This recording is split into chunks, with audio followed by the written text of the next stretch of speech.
Hello, I'm Gina Frank, and I'm a doctoral student in educational technology at Boise State University. I'm also an instructional developer for Air Force Special Warfare. I'm going to talk to you today about technology integration with microlearning. Let's get started.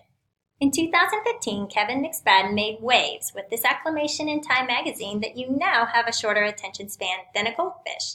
He was referring to the results of a Microsoft study released earlier that year.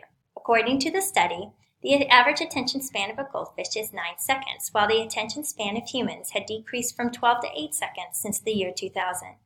The researchers of the study also highlighted the effects of a digitalized lifestyle on the brain, a stronger ability to multitask, and a generational gap in the use of technological devices.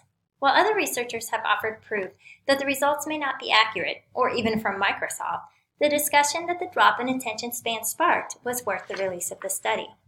One of the initiatives born as a result of the study was a renewed interest in microlearning.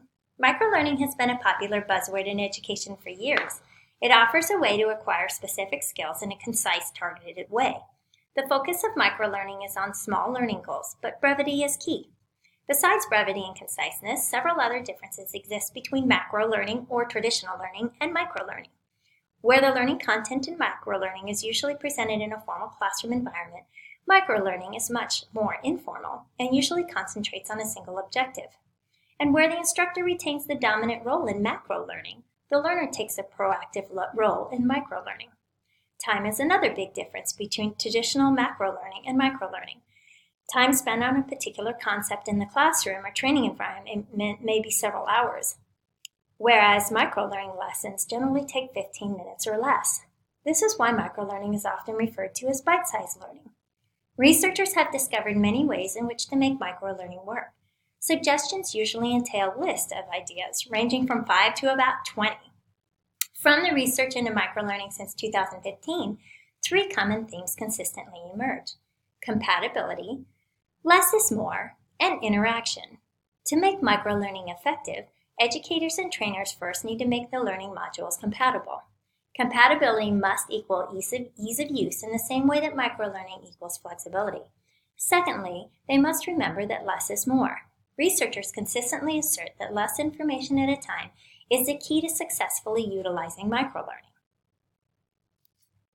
Finally, to successfully integrate technology through microlearning, educators should use as much interaction as possible to help the students maintain focus and take charge of their learning.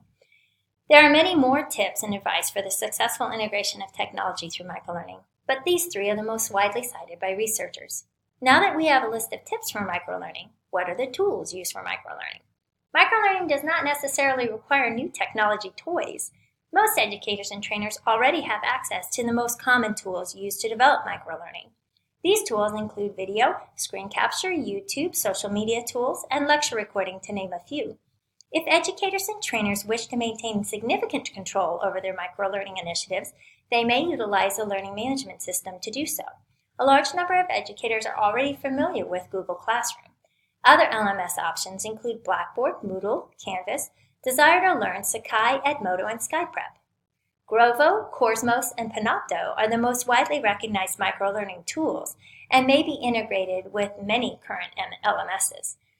Grovo allows users to record 90-second videos. So far, Grovo has concentrated on providing training initiatives through microlearning to the business sector. Coursmos offers up to 5 minutes of video recording for microlearning. It offers around 50,000 lessons within about 11,000 courses, with courses broken down into smaller lessons, usually not more than 3 minutes apiece. Panopto offers even more choices, with video streaming, lecture recording, and screencasting options. It refers to itself as the YouTube of higher education in the business industry. If educators also ensure mobile capability, they have a much better chance of reaching their learners and successfully integrating technology through microlearning at the student's fingertips. Now we have tips and tools. How do we actually implement technology through microlearning? Microlearning may be implemented in a flipped classroom design. Learners may complete microlearning activities before class, and class time may be used to master concepts.